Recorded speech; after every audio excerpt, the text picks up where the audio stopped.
an amazing grace from God. It's like a waterfalls. No limit. Salvation is a free gift. Healing is a free gift.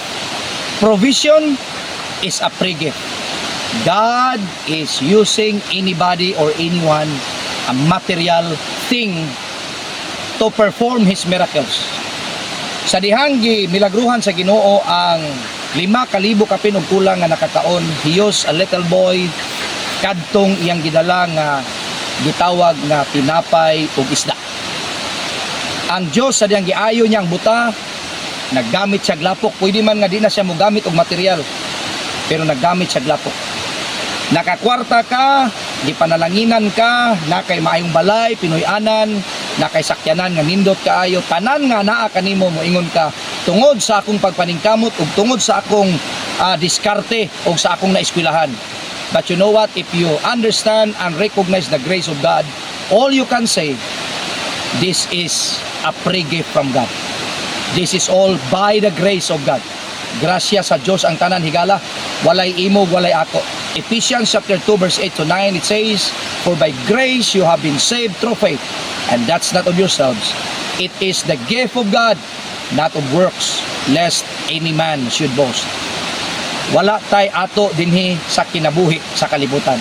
Nganong awayan pa man ang mga bahandi aning kalibutan.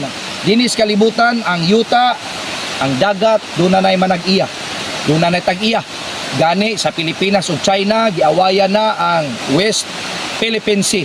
Pero sultihan ta mo, everything nga naa sa kalibutan, gikan sa atong Creator. Ang nature, the world, iyas Ginoo.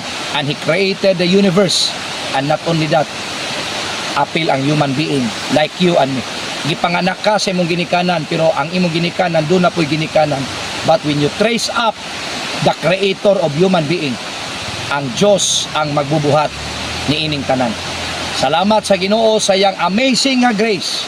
Di na to siya masabtan usahay, pero diha sa iyang plano pakaingon ka, it's all by the grace of God.